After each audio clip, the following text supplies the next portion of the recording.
Olá pessoal, aqui é o professor de matemática Éder Bruno do Pré-Vestibular Municipal de Belém e vamos dar continuidade à nossa função polinomial do primeiro grau na nossa aula de número 18. Hoje vamos falar sobre coeficiente angular e coeficiente linear e a sua relação com o gráfico da função polinomial do primeiro grau. Todo mundo sabe que o modelo matemático de uma função polinomial do primeiro grau é dado por f de x igual a ax mais b, sendo que esse a é exatamente o nosso coeficiente angular. E nosso b, bem aqui, é o nosso coeficiente linear. Agora, o gráfico de uma função do primeiro grau, ele é uma reta. E essa reta ela pode ser crescente ou ela pode ser decrescente. E justamente o a, ele é responsável pela inclinação da reta. Se ela pode ser crescente ou decrescente. Já o b está exatamente relacionado com o ponto onde ela corta o eixo do y. Para você entender melhor isso, vamos para cá, para esses dois exemplos. Aqui vamos traçar uma reta crescente. Ela é crescente porque vem de baixo para cima, da esquerda para a direita. E nesse caso, essa função ela vai ser uma função crescente. E a condição para ser crescente é que esse a ele tem que ser positivo, ou seja, maior que zero. Já no caso, quando o gráfico é decrescente, pode perceber que vem de cima para baixo, da esquerda para a direita, né? Então, nós temos uma função decrescente. E a condição é que o a, que é o nosso coeficiente angular, tem que ser menor que zero. Agora, por que é chamado de coeficiente angular? Porque a reta ela forma um determinado ângulo em relação ao eixo do x no sentido anti-horário. Perceba que aqui, essa reta ela forma um ângulo, que eu vou chamar de alfa, que é um ângulo agudo. E um ângulo agudo é todo ângulo que é maior que zero e menor que 90 graus. Quando acontecer isso, a reta vai ser de uma função crescente. Agora, perceba que quando ela é decrescente, o ângulo que ela forma em relação ao eixo do x, no sentido anti-horário, é um ângulo obtuso, que é um ângulo que é maior que 90 e menor que 180. Né? Então, nós temos aqui então, o gráfico de uma função decrescente. Tudo bem? Bom, agora, e o b?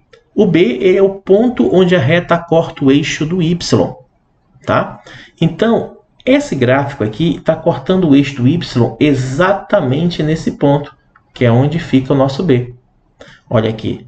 Aqui, quando ela está decrescendo, ela está cortando ou interceptando o eixo do y nesse ponto, que é justamente o nosso b. Aqui o b será negativo e aqui o b será positivo. Aqui negativo porque está abaixo da origem. A origem está bem aqui do sistema cartesiano. E aqui, como está acima da origem, a origem bem aqui no meio, o b ele é positivo. Também a reta ela corta o eixo do x. E o ponto onde ela corta o eixo do x, ela recebe um nome. Ele é chamado de zero ou raiz da função polinomial do primeiro grau. Então, para nós sabermos que valor é esse, perceba que esse ponto está exatamente em cima do eixo do x. Então, esse ponto precisa de um x. Mas esse x que está aqui é justamente o valor que zera a função. Perceba que esse ponto está exatamente na direção da origem, do zero. Então, bem aqui o y é zero. E todo mundo sabe que f de x é a mesma coisa que y. Então, na verdade, o zero da função é o valor que você tem que atribuir a x para com que toda essa função zere, dê zero. Ou seja, para com que o f de x seja zero. Então, o que eu faço para encontrar, então, a raiz dessa função? Simples. Basta você pegar toda a função e igualar a zero. Então, você vai pegar toda a função aqui e você vai igualar a zero. Então, vamos fazer isso? Então, vai ficar ax mais b igual a zero. Então, vai ficar ax igual, passo o b para o outro lado, fica negativo, menos b. Então, x vai ser igual a menos b sobre A. Então, esse é o valor de x que zera a função. Então, bem aqui, nesse ponto, é onde eu vou colocar o meu menos b sobre A. Também aqui, ó, onde eu corto o eixo do x, é o menos b sobre A, chamado de zero ou raiz da função. Voltando ao nosso coeficiente angular, como eu disse, está relacionado com o ângulo que a reta forma com o eixo do x. É importante que você saiba que a tangente desse ângulo é numericamente igual, pessoal, a justamente o nosso coeficiente angular. Ou seja, vamos supor que esse ângulo aqui fosse um ângulo, por exemplo, de 30 graus. Se eu quisesse saber o coeficiente angular dessa reta, bastava eu aplicar a tangente de 30 graus. E a tangente de 30 graus, lá naquela tabela, né, de arcos notáveis, vale raiz de 3 sobre 3. Perfeito? A mesma coisa, se por acaso esse ângulo que ela formasse com o eixo do x fosse um ângulo de 45 graus, então a tangente de 45 graus vai dar, no caso, 1. Então, nosso coeficiente angular, que é o A, seria igual a 1. Beleza? Tranquilo, isso vamos usar um pouco mais lá na frente. Agora, vamos falar do gráfico da função afim. Lembra lá da função afim? A função afim é toda função em que o nosso b tem que ser diferente de zero. Tá? Então, vamos esboçar o gráfico das funções abaixo de domínio R. Então, nós temos 2 passos para seguir para a montagem desse gráfico. Qual seria o primeiro passo? Tá, o primeiro passo está bem aqui. Deixa eu apagar aqui para vocês enxergarem. O primeiro passo é você verificar onde a reta corta o eixo do y. E lembra que a reta corta o eixo do y no B. E o segundo passo é verificar onde a reta corta o eixo do x. E onde ela corta o eixo do x é no zero ou raiz da função que vimos agora há pouco. Então, vamos fazer aqui o gráfico desta função y igual a 3x menos 12. Então, para isso, vamos identificar quem é o nosso A e quem é o nosso B. O A, que é o coeficiente angular, que é o que multiplica com x, ó, é o 3. E o B é menos 12. Perceba que o A aqui ele é maior que zero. Ele é positivo, logo essa função ela será crescente. Então, para isso, o primeiro passo é verificar onde ela corta o eixo do y. E ela corta o eixo do y exatamente no B, que é menos 12. Bom, bem aqui você tem a origem, que vale zero. Então, se é negativo, então é abaixo da origem. Menos 12, vamos estimar que seja mais ou menos por aqui. Então, vamos colocar aqui, ó, menos 12. Tá? O segundo passo é verificar onde ela corta o eixo do y. Perdão, onde ela corta o eixo do x. E eu falei que onde ela corta o eixo do x é no chamado zero ou raiz da função. É o valor de x que zera toda essa função. Aqui dá para saber de cabeça. Qual o número que eu coloco no lugar desse x que vai zerar tudo isso aqui? É o 4, né? Porque 3 vezes 4, 12. 12 menos 12, zera tudo. Se você não sabe fazer de cabeça, então basta você pegar toda a função e igualar a zero. Então vai ficar 3x menos 12 igual a zero. Então 3x passa para o outro lado, menos 12 fica mais 12. X vai ser igual, 3 passa dividindo 12, que vai dar 4. Como é positivo, né? Então vai ficar à direita da origem. Vamos estimar que 4 seja mais ou menos bem aqui, ó. Pronto, ó, tenho 2 pontos. E por 2 pontos eu traço a minha reta. Perceba que ela vai ser, ó, de fato crescente, passando por cima desses 2 pontos aí. Perfeito? Vamos para o item B. O item B é y igual a 10 menos 5x. Vamos identificar quem é o A e quem é o B.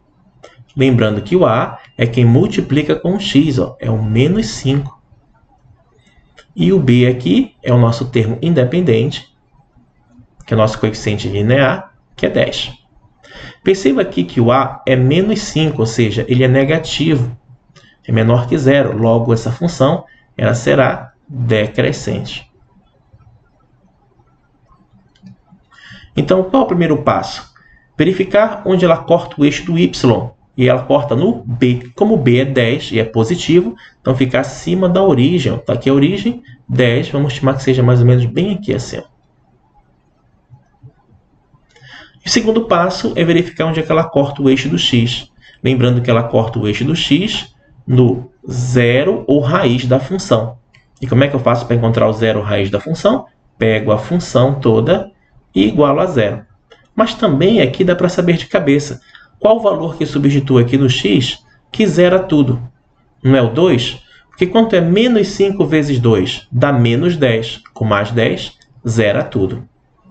Só que vamos pegar toda a função, que é 10 menos 5x, e igualar a zero e fazer o cálculo. Então vai ficar 10. Esse menos 5x passa para o outro lado, fica mais 5x. O 5 que está multiplicando passa dividindo 10. Quanto é 10 dividido por 5? 2. Então, x é igual a 2. Como é positivo, fica para a direita. Vamos supor que bem aqui seja o 2. Então, vamos marcar esse ponto. Por aqui vai passar a minha reta. Se eu tenho 2 pontos, por 2 pontos eu traço uma reta. Perceba que ela é decrescente. Perfeito? Agora, uma observação. Lembra que agora há pouco eu falei para vocês que a tangente do ângulo que a reta forma com o eixo do x é numericamente igual ao nosso coeficiente angular, que é o a. Certo ou não? Vamos verificar isso? Nesse exemplo, perceba que aqui a reta forma um ângulo. Vamos chamar de alfa. E esse ângulo alfa é exatamente igual a esse ângulo aqui, alfa, porque esses dois ângulos eles são opostos pelo vértice, logo eles são iguais. Agora, nós temos aqui dentro um ângulo que forma 90 graus, já que tem um sistema cartesiano ortogonal.